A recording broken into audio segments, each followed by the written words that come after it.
So my lectures are going to be somewhat elementary, and we will talk about SL2R and its representations. Can you hear me at the back?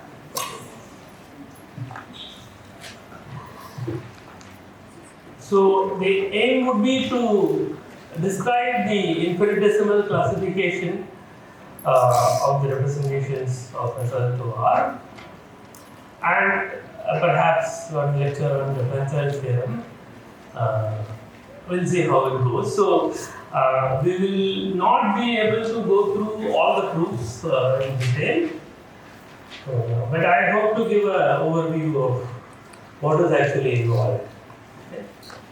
So today it's going to be just preliminary. I'll tell you what the group is, what are the subgroups we will be looking at, and perhaps write down the representations without proving anything. Okay. So let's start.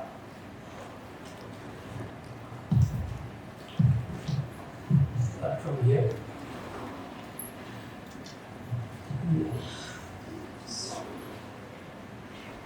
This is meant for tall people. So G is SL2R. I hope this is visible. This is the yellow chalk. Okay, so maybe I will write a bit harder. So this is all 2 by 2 real matrices. So this is like ABCD with determinant 1. So AD minus BC 1. So this is a matrix group, so its Lie algebra is very easy to define.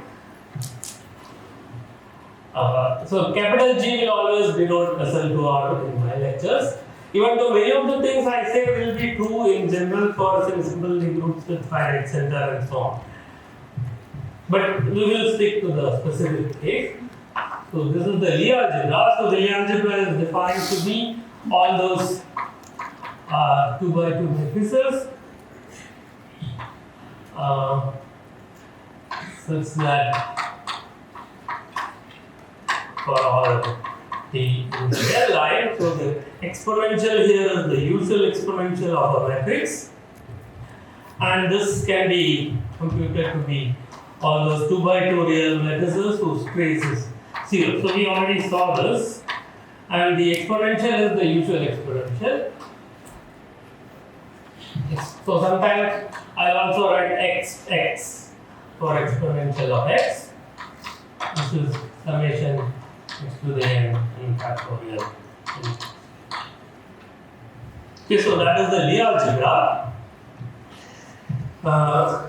The x map is it maps a neighborhood of 0 in the Lie algebra to a neighborhood of the identity in the Lie group, and it's a local diffeomorphism. Okay, so this is something you must have seen somewhere. So let's say neighborhood of 0 in G to neighborhood of identity in G. So and this is a diffeomorphism.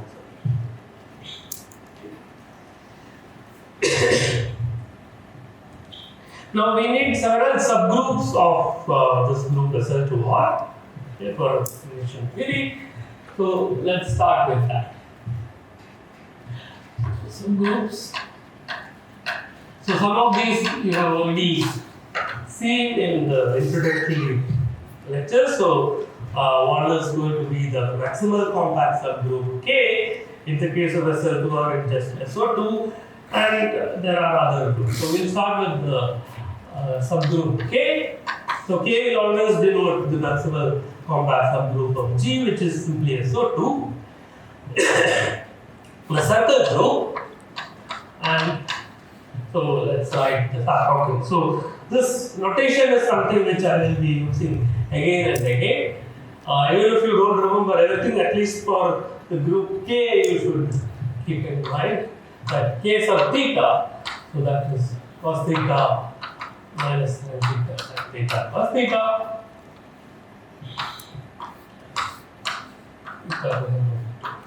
2 point.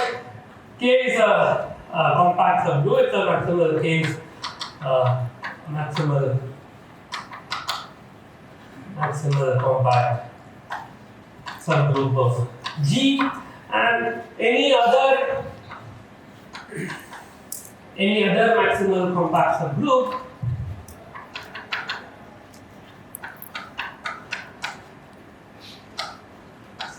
is conjugate to K. Okay, so we fix this maximal compact subgroup. One of the things we will do is to look at a representation of it to R, unitary reducible, restricted to K, and because K is compact, we know that it will decompose. So that gives us some information about the representations, and that's one step in the infinitesimal classification. Okay.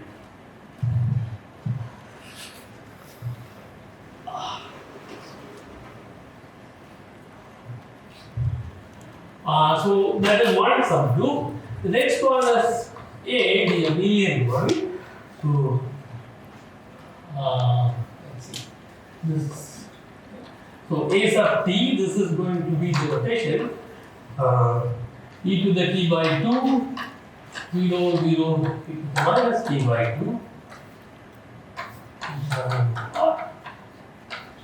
Okay. And so this is the abelian, and the nilpotent part n, that is n psi 1 psi 1. Okay, so these are the three subgroups we start with, K, A, and N, and you have what is known as the Iwasawa decomposition formula. Okay, so I'll write down that first. We have the Iwasawa decomposition.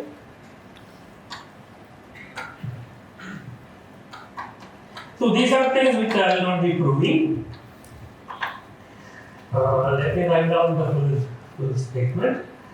So you have this. So these are all subgroups, and we have this map from K cross A cross N to the group G, which is simply the product, and that is an analytic diffeomorphism.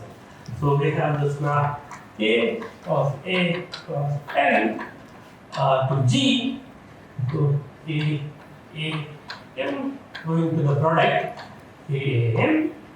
This is an analytic diffeomorphism, which means that one consequence is that any element G has a unique decomposition into K times A times N, where K comes from capital K and so. Okay, so that is called the Iwasawa decomposition.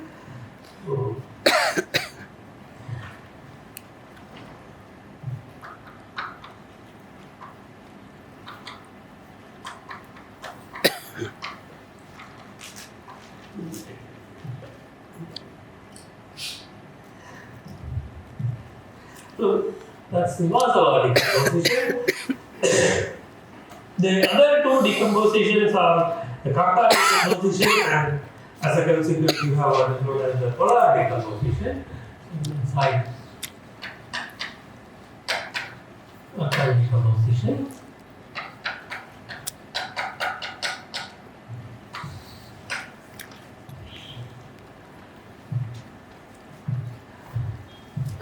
Let P is it's going to be the minimal parabolic when we start the representation. Right now it's just the positive definite matrices, and P be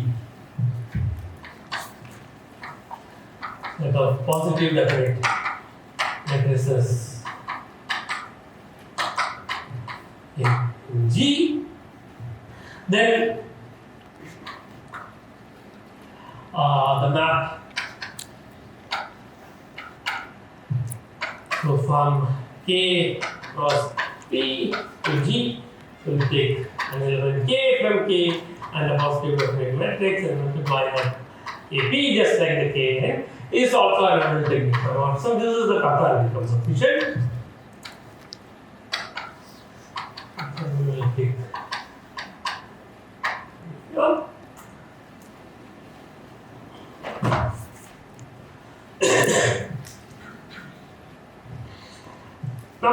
take a positive definite matrix, I can diagonalize it. So, well, you can diagonalize it using matrices in K. So, this becomes a orthogonal matrix times a diagonal matrix times another orthogonal matrix, and the diagonal matrix would be like this. So, you will have a K decomposition. Okay, so that is the polar decomposition. So, maybe corollary. Only thing is, in both these decomposition, you have uniqueness. And the Kn and Kp decompositions are unique, but polar decomposition is not unique. There is a precise statement which we will not bother about.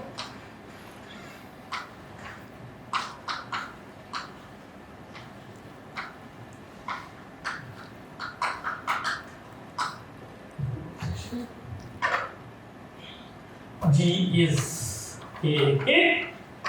So this is non-unique decomposition.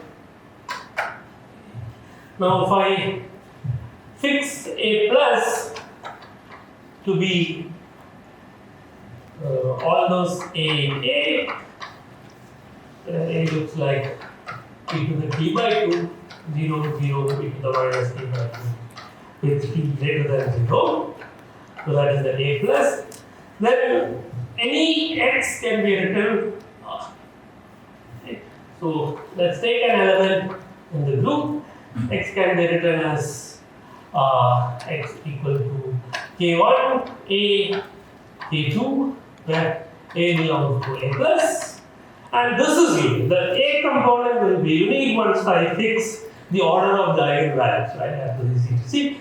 So A plus with A plus unique.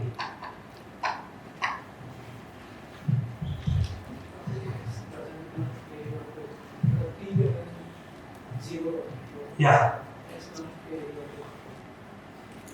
X in G. So I'm taking an element in G. It has X.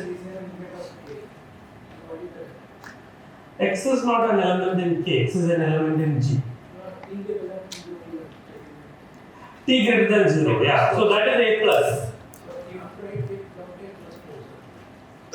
Okay. So G would be, yeah, okay. Thank you. So G is actually K A plus closure K. Okay. So that would be the decomposition. Okay. So now G has a Harmeasure which, well, it's unimodular, so the right Harmeasure is also the left Harmeasure. And with respect to these decompositions, the Harmeasure also decomposes, and one has explicit formulas. Okay, so I'll write down, again, I will not prove any of this, I'll write down some of these formulas we may or may not use. Okay, so Harmeasure.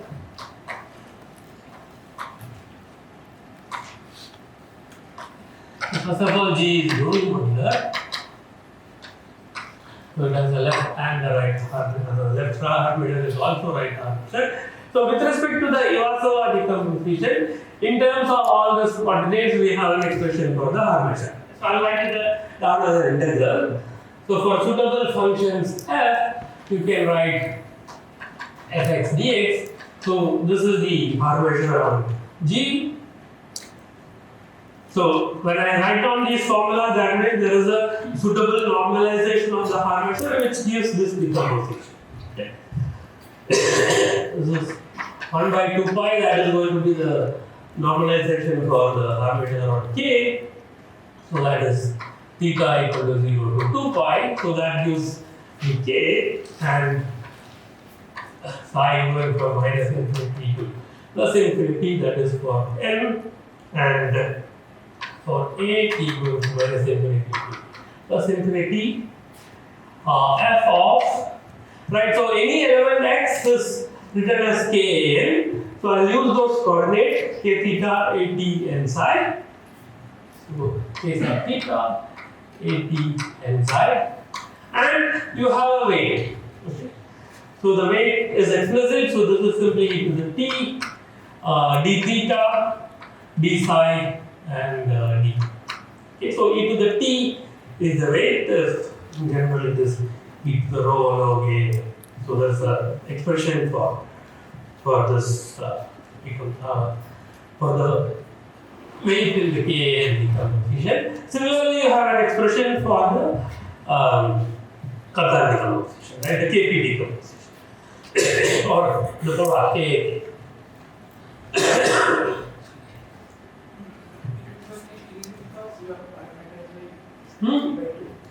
Sorry? Because here there is an e to the t by 2, so that brings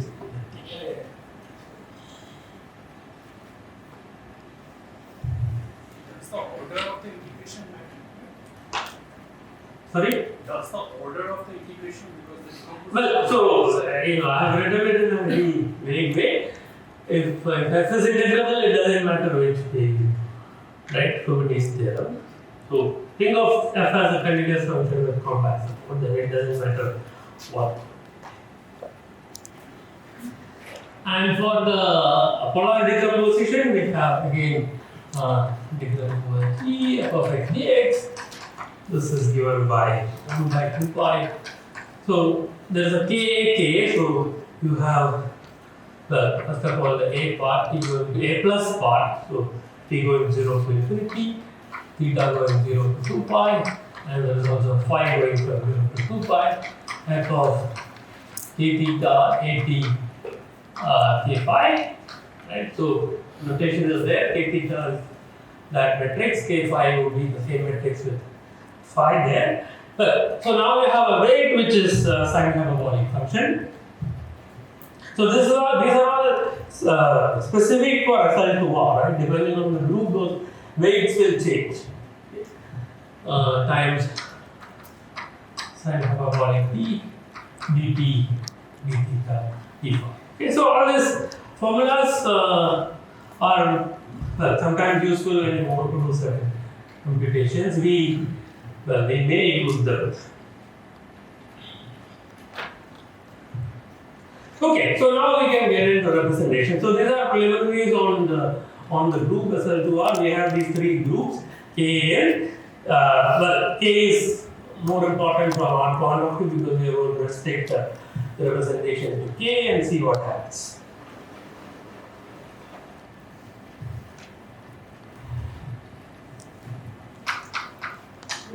Representations. Representation of G on a Banach space V. So we are going to look at Banach representations. Most of the time we will restrict ourselves to unitary representations. Okay, so Banach space V will be a Hilbert space, and the map will be to the unitary maps. So a representation let's call that pi. Okay, so this is going to be a homomorphism.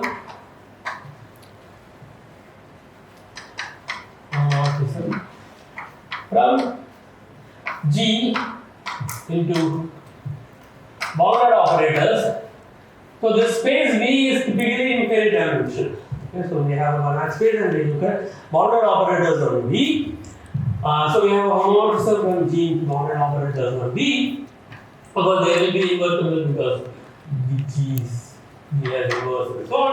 Such that there is an extra continuity assumption such that the map x going to pi x V is continuous from, so this is G to V, right, for LV V. So pointwise, right, so in the strong topology or whatever, the homomorphism is a continuous not x going to pi x is not what is continuous, x going to pi x V, when you apply it on each point, then it is a continuous. So such a thing is called a representation.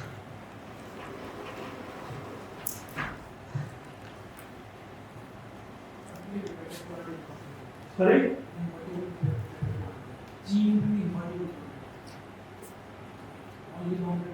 G into bounded operators on V. So each pi x is a bounded operator on V. Okay. So representative G into So pi is boundary, right? G2 bounded operators on B. So pi x1 x2 equal to pi x1 times pi x2, right? That's what we mean by homomorphism. And the extra condition that for each v in B, x equal to pi x2 is correct. Right? Yeah. But so because of that continuity already tells us something, so I'll mark that. If I take a compact subset of the group, then the norms of this pi x, where x comes from that compact set, is uniformly norm. Right? So let's remark that.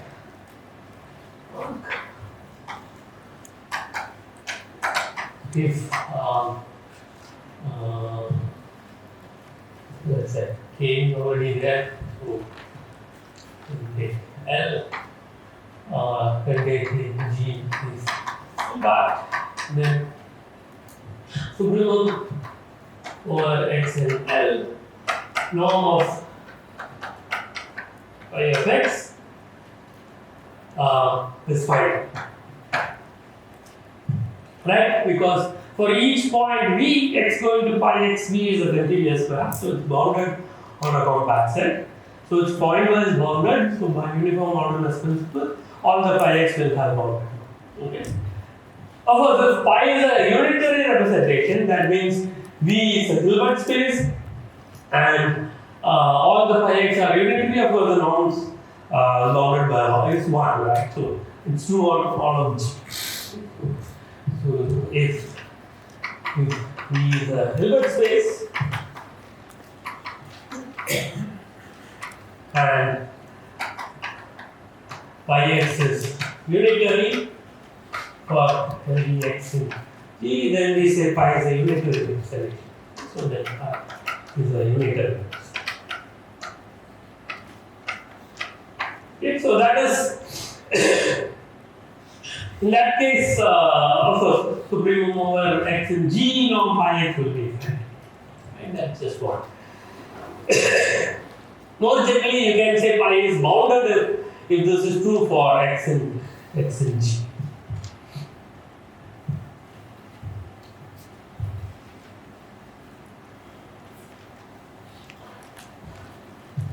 So now we start with these representations and see what we can do. So this was already mentioned in the introductory lecture. If you have a representation of the group, there is a way to integrate it. You get a representation of CCG, the continuous function, or if it is a unit representation, you can go all the way to L1 and even further. But if G has more structure like G is a Lie group, then you can differentiate the representation and you get a representation of the Lie algebra. Now, here we will be looking at infinite dimensional representations. So, there are certain analytical issues one should deal with when you differentiate the representation. Unlike the finite dimensional case, you don't get an operator on the whole space. You have to go down to a class of vectors called C-infinity vectors. In fact, you will see that C-infinity vectors are not enough. You go down to what are known as analytic vectors and further down to what are known as K-finite vectors. Okay, so that will give us representations of the Lie algebra or the corresponding universal level plane which is large. So let's start with what happens with CCG because that's something we will use. We will start with Lie algebra and its representations in the next lecture. But before that, usual definitions. Whenever I have a representation, an invariant subspace. So here comes the first difference. Invariant subspace is going to be a closed subspace which is invariant. Okay, because we are going to look at infinite dimensional spaces. Unlike the finite dimensional case, we have to put in this extra condition that the subspace is closed. Okay, so W. So we have a representation now pi and b, W, B, D closed subspace. So everything for the group G, you will have this closed assumption. When you go to Lie algebra, that will be dropped. So W will be a closed subspace. So W is said to be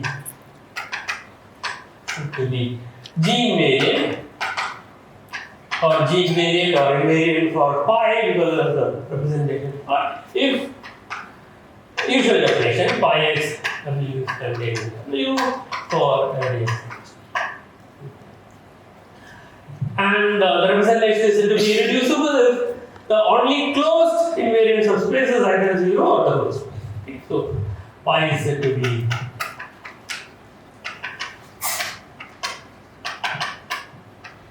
irreducible if the only closed invariant subspace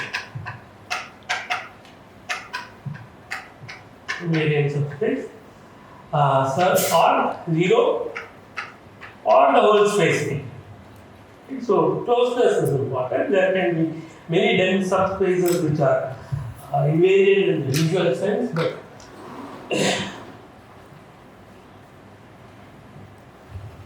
so now you have a representation. You can integrate and get a representation of continuous functions with compact support. So continuous functions with compact support form an algebra and convolution.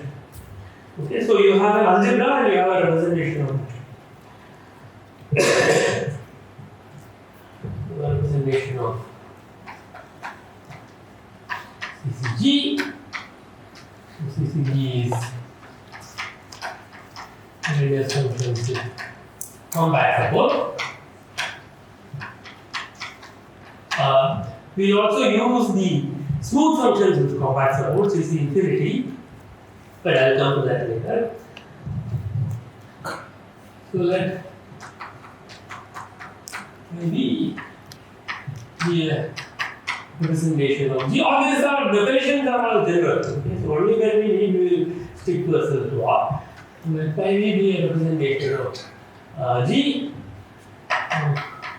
defined for F in CCG. So I'm going to define an operator. Let's call that pi of F. So pi of F is going to be an operator from B to D. D, well, how is it defined? Pi of F is simply negating the representation against the function. Okay. So it's like the Fourier transform. So this is the integral over G, F of x, pi x. Well, so I want IF to be an operator on B. So I act it on a vector B.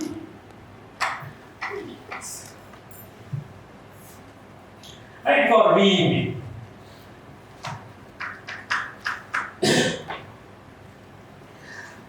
First of all, it makes sense it's a Banach valued integral, but remember the fact that when you have a compact set, the norms are uniformly bounded, right? Because you have a representation. And here the integration is not over G, it is over the subout of F.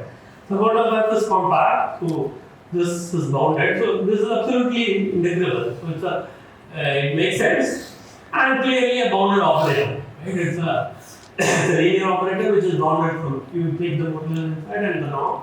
This is bounded and you have the L1 norm.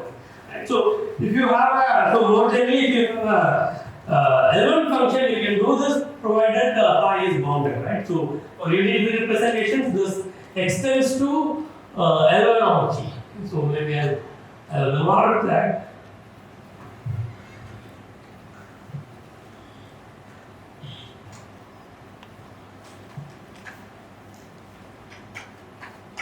If pi is unitary, because then there is no problem with the convergence, then pi f can be defined for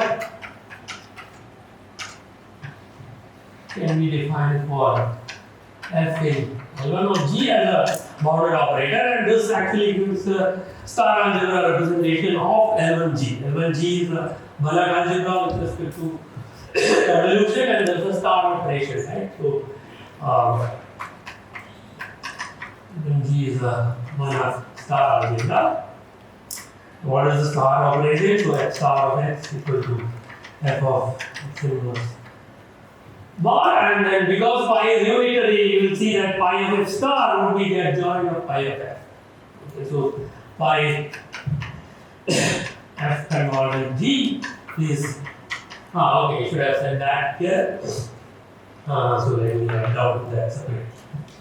So it becomes, when I say it becomes this definition gives a representation of CCG. What I mean is with respect to the convolution operator in there, right? So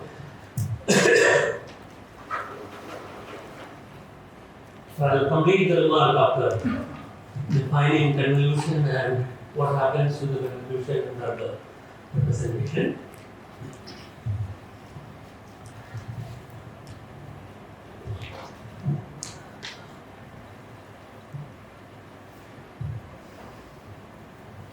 Define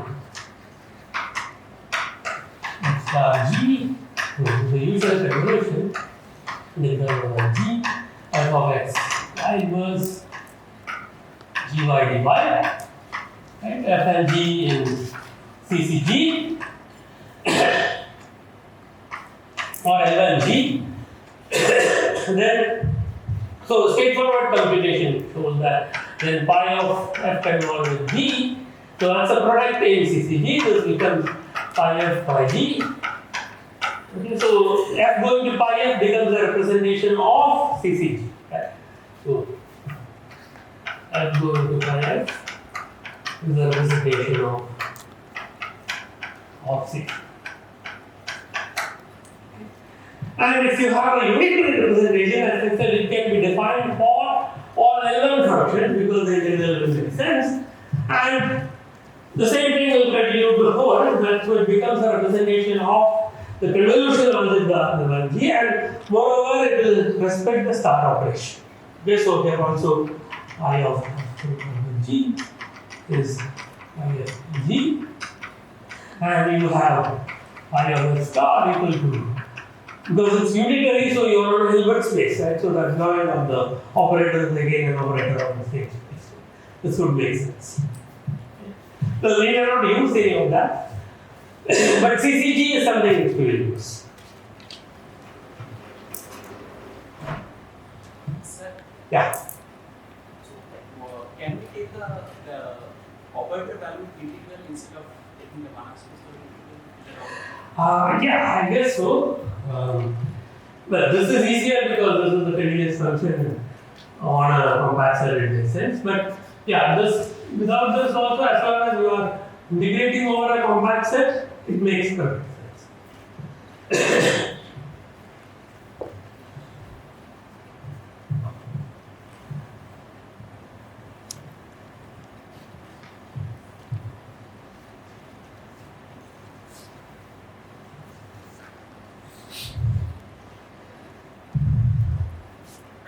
Close here.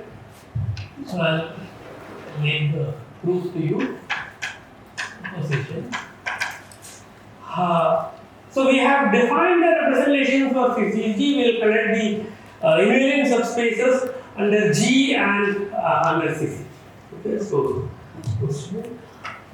close. So remember the closed is always closed subspace. W of V is G invariant. G invariant. If I only leave W is CCG invariant.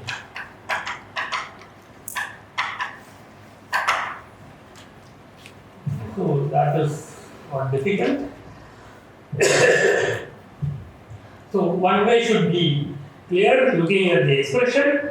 So if I have W to be G invariant, then it has to be invariant under operators like this.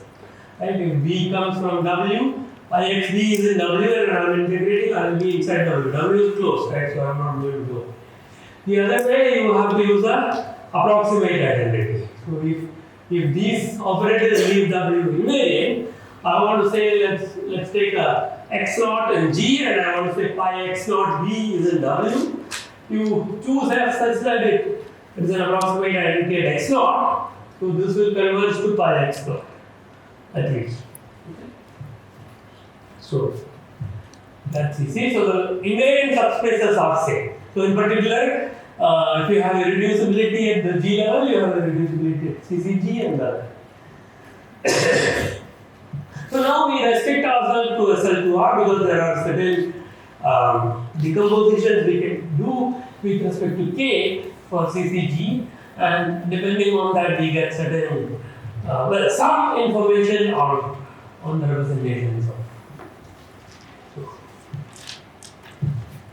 So that the representation of G. So whenever I say representation, I mean a Banach space representation. When I want to restrict to unitary representations, I will say that specifically. Representation of G. So now G is equal to what?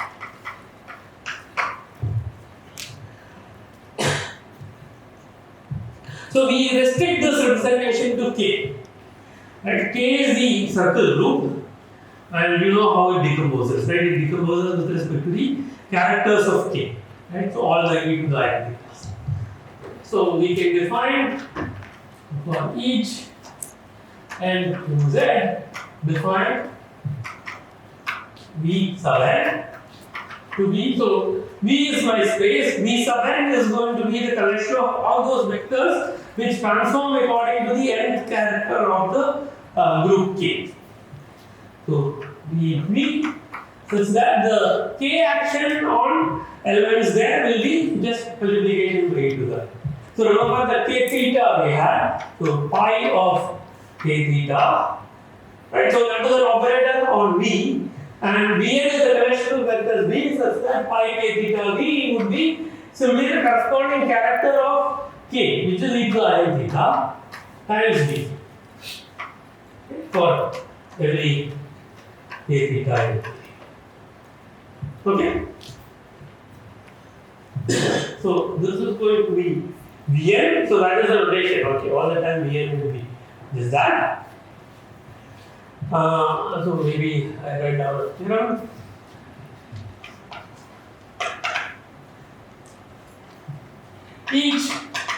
So our setup was that we have a representation, Banach space representation of SL2R, and we define Vn like this.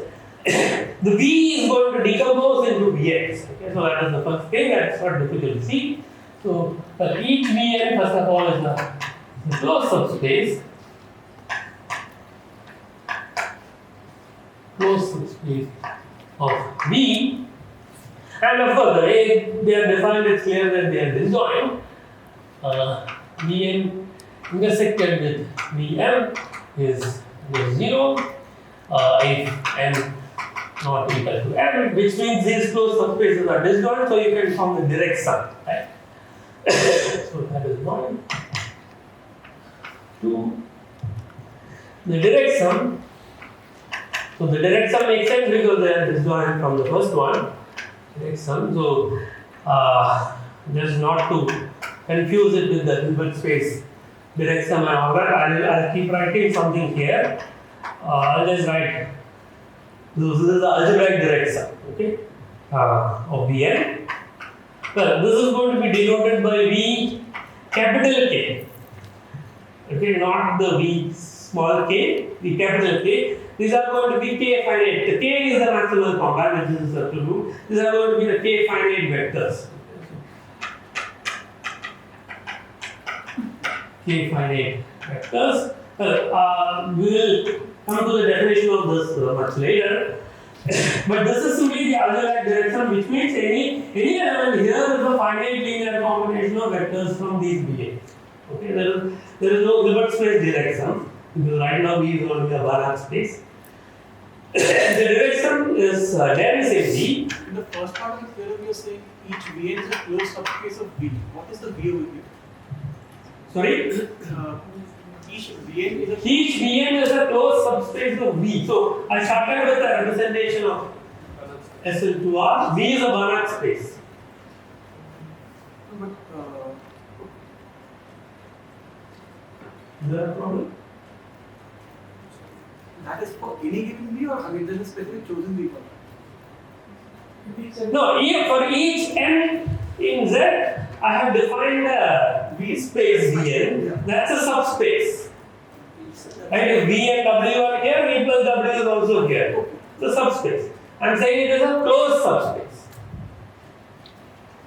And the algebraic direction is a bend, so the collection of finite, so it's like Fourier series being dense, right? So collection of finite sums from these spaces that is dense in the whole space V.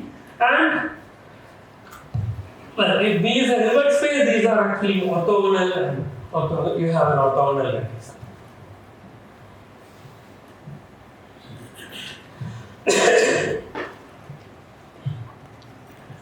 So, if pi is unitary, so pi is unitary means V is a Hilbert space. V is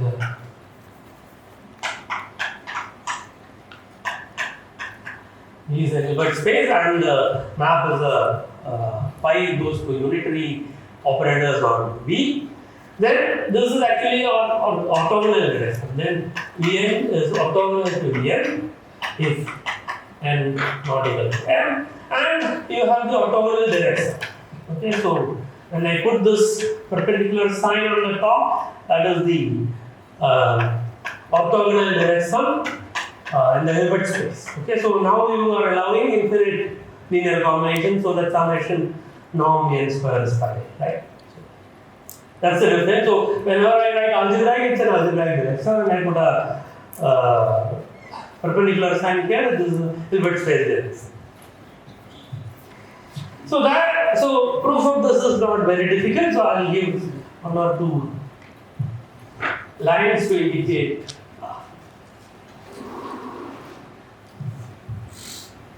So that's the first result in some sense. It's simply a restriction of the representation to the maximal compact K and its decomposition, right? So that is all is there. Yeah, sorry? Last line. DK. No, this is V. So this is the Hilbert space direction.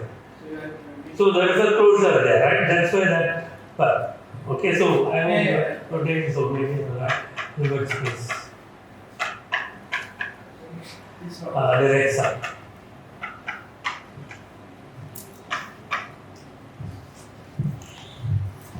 So let's write down a couple of lines for the proof.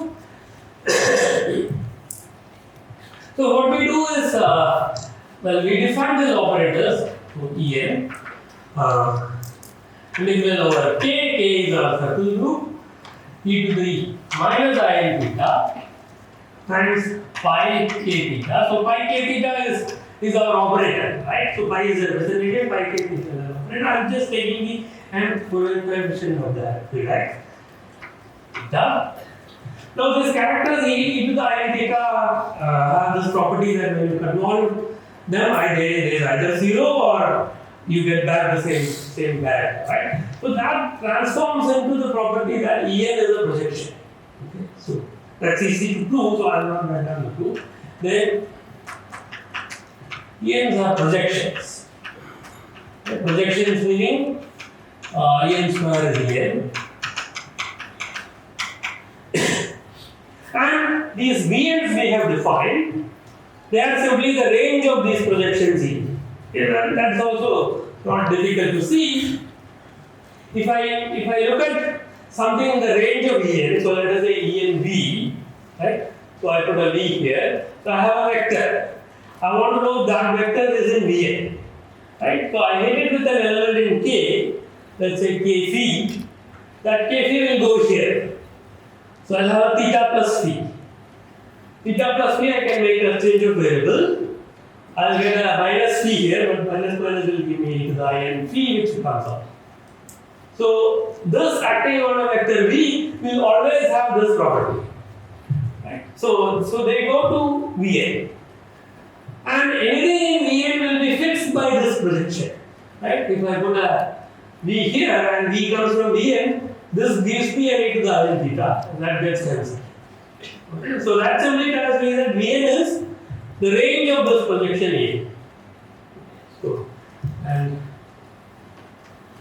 Vn is equal to range of this projection. And so it is closed, right? Because the range of a projection, so it's closed.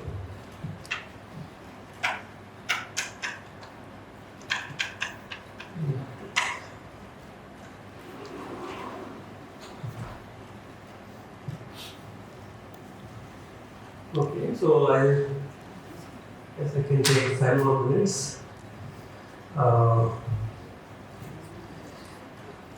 Yeah, I'll try to finish with this and listing the representations.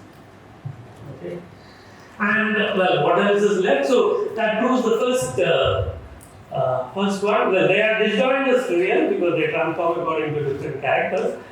And well, the direct, so it's closed and direct sum is dense. So direct sum is dense. So think of what we wrote down earlier in the proposition, that CCG, right? Think of it as a representation of K itself. Right? I is a representation of G in particular, restricted to K is a representation of K. So CCK is just C of K, and continuous functions on K, and they will act densely, right? So for denseness, I'm going to put down one line for this. For denseness, use pi of C of K. So this means you think of pi as a representation of K, C of K is all continuous functions on K, and pi of Ck makes sense, right? You should integrate the function against the representation, and that is dense in V, right? So this is V because that was the first proposition, right? CCG and so on. And so you can get V from applying pi of a continuous function on K. But any continuous function on K can be approximated by a trigonometric polynomial. Now, if I try a trigonometric polynomial, it's going to be a combination of e to the n thetas. So you will get those projections En, right? Pi of that would be the combination of Ens. And so you will get denseness. Right? So that proves, yeah? I think you got so EN is closed. How do you do it? So this is fine, pi of CKV. Well, you take an approximate and think of it as a representation of K and you take an approximate and D here. So any. Are you assuming B is reduced? No, I don't need anything. So if Fn is an approximate and D, this will happen. Yes. Right? I am doing it for K, that is all. Instead of G, I do it for K. Now, any continuous function is approximated by a trigonometric polynomial, let's say in L infinity or L1. That doesn't happen, right? So, instead of Fn's, I take trigonometric polynomials. Then pi of that, so it's a combination of e to the n theta. So, pi of that will give me the ES. Right? So, okay, maybe I should have mentioned that. Where are the ES?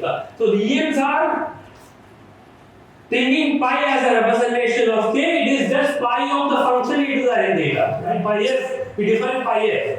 So they define f pi. So there it is e to the n theta, right? So if I have a finite linear combination of characters here, then I am going to get combinations of En. And that is dense.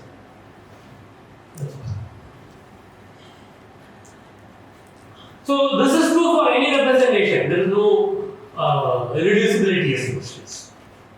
Okay, so I will stop with writing down set of representations of a cell, okay, which is what we will be classifying.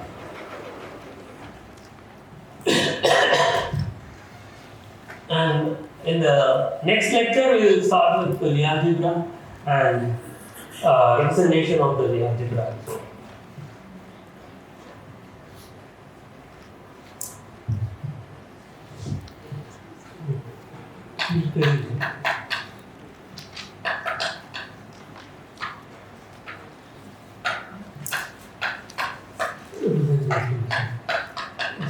So this is the list which we aim to classify. So first one is, so this will take at least 5 minutes. All principal series. So I won't be proving anything about these representations right now. I'll only write down what they are. There are different realizations of these representations, so I'll just write down one of them just to give you how it looks like, just to tell you how it looks like. Okay, so principal series, there are two sets of principal series. I have pi lambda. Okay, so this notation will differ from what Vivendra used in the first lecture. Lambda is R, and let me say pi lambda minus. One generally write pi lambda plus and pi lambda minus, but I'll simply write pi lambda minus where lambda in R. Here I'll tell you what they are. Okay, right now this is symbol. All of them is not irreducible. At lambda equal to 0, it is reducible. It splits into 2. Okay, I'll comment about that soon. So how does one construct the principal series? So let M be the group plus or minus identity. This is the centralizer of A in K.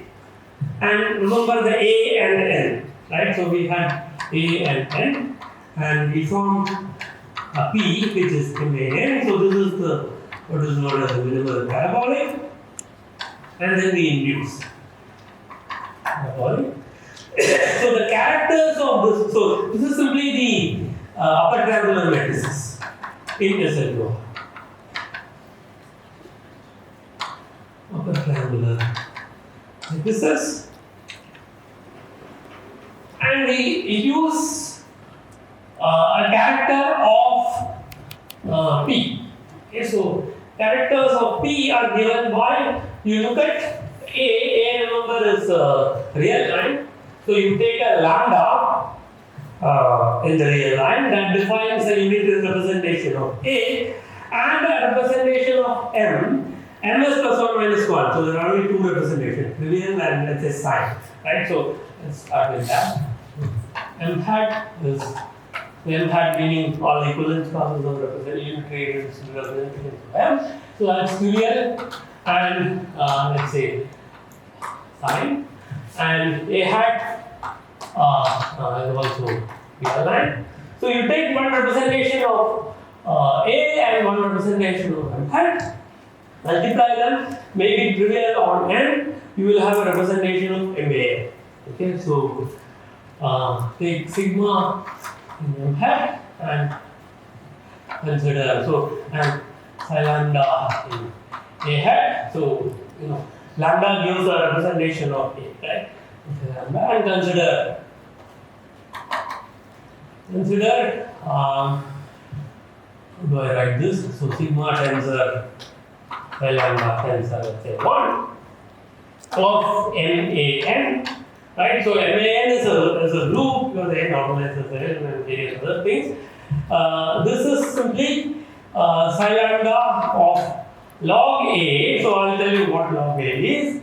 Sigma M. So in this case, these are all characters, so you can simply multiply them. Log A, what is log A? A comes from capital A, so that is exponential of something, right? So that something is zero log A. So A is exponential of log A. So in our notation, that A sub t, it is e to the t by 2, 0, 0, e to the minus t by 2, just t by 2.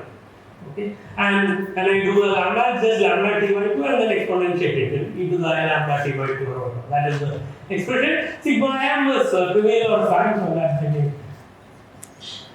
Now you use from here. So this becomes a representation of MAN, P and then A. Okay, so the pi lambda sigma. So sigma, if it is trivial, then I don't put the sigma. That is the first one. If it is sign, then I put minus sign here, so that is pi lambda minus. So this is nothing but induction for P G of this.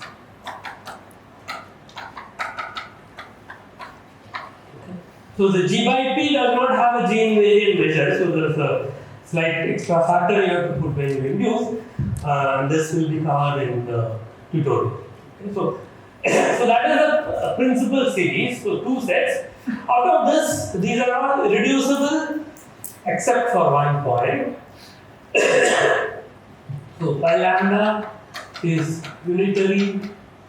Well, I'm inducing from a unitary character here, so I get unitary representation. So pi lambda is unitary, irreducible for lambda in R, and there are equivalences. So pi lambda is equal to pi minus lambda. So lambda minus lambda will give you the same representation of G, and pi lambda minus is unitary irreducible for lambda in R minus 0. So except for lambda equal to 0, it is irreducible and unitary. And again the pi lambda minus is equal to pi minus lambda. Okay, so lambda minus lambda again gives you the same representation, and the non-irreducible one, when lambda is 0, that decomposes into two mock discrete series. So okay, so let me just say here I phi 0 minus. So when lambda is 0 and sigma is non-trivial, then it decomposes into two things. So I'll see what my notation is. D1 plus D1 minus. So these are sort of limits of discrete series. So that is one set. The second is discrete series. Excuse me. Yeah. So pi lambda sigma is that induction. Then what are the definitions of pi lambda plus and pi lambda minus? So okay, I didn't use pi lambda plus, just pi lambda. They are unequal. Pi lambda and pi lambda minus are unequal. But what are their definitions? This is the so when sigma is trivial, you have pi lambda. When sigma is the non-trivial one, you have.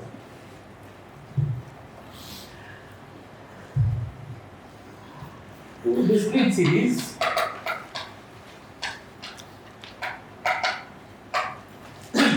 Dn plus and Dn minus. So this is for n greater than or equal to 2. So I'll tell you what the Hilbert space is and the action is. Right? So here, once you know what induction is, there is an action on an appropriate space. The space is G by P with functions transforming according to these representations, but you can restrict them to K, and you have a representation on L2 of K. So Hilbert space is. So I'll just tell you what Dn plus is. This is simply taking complex conjugation. Okay, so Hilbert space for Dn plus.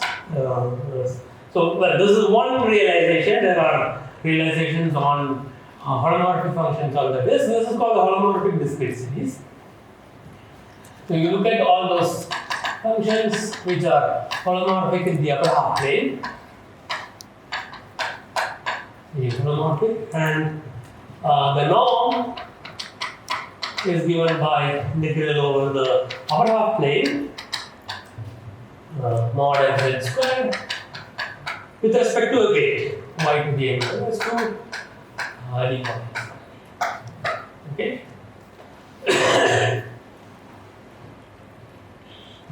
You may realize that on the disk via the map which takes the upper half plane into the unit disk, and you will have a weighted space of holomorphic functions there. So that's also another way of realizing it. And the way representation map to Dn plus of ABCD, so that ABCD is a matrix from Sn to alpha. I should tell you what Dn of a element does, right? So I take a function from here, acting on f will be minus bz plus. So this is a very explicit expression. F of, well, the inverse of ABCD, so that is az minus c minus bz plus. And Dn minus is essentially the same except for the complex one. Dn minus is obtained by taking complex conjugation. Okay, so I think I'll stop here by saying the complementary series, but maybe I'll skip writing down what it is. So third set is here. So n is greater than or equal to 2, n equal to 1. Will give me a slightly, so I should write down that because that's what comes here. So the pi 0 minus decomposes into two representations which are irreducible and unitary. That is like defined like here, but they are not square integrable. They are sort of limits of this. So let me write down that, and then we will write down the complementary. Is missing dx there, Narayanan? Dx, dx dy. Yeah. Thank you.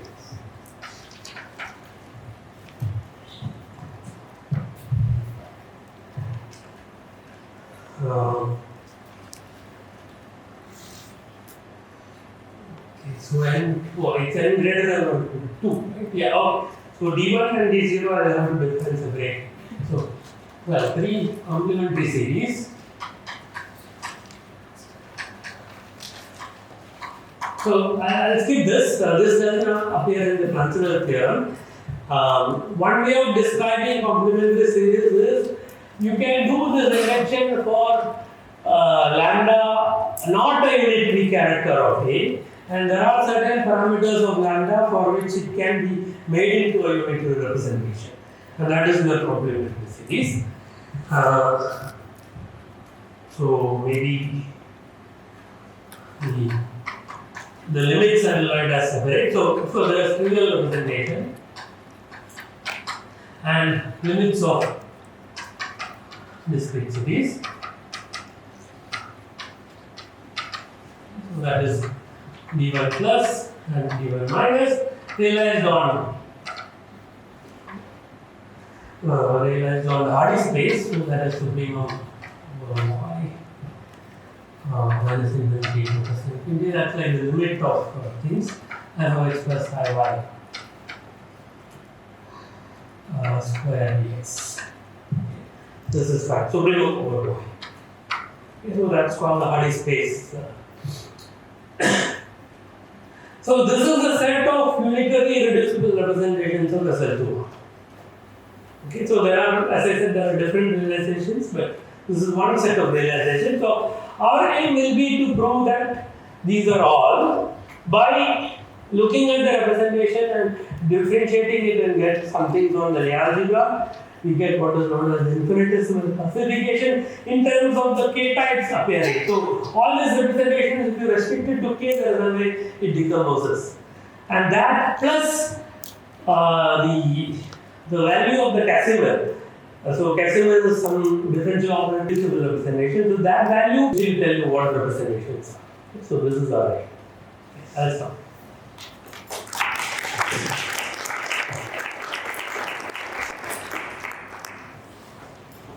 The questions for later, because it's already a bit late. So we resume at 2:30.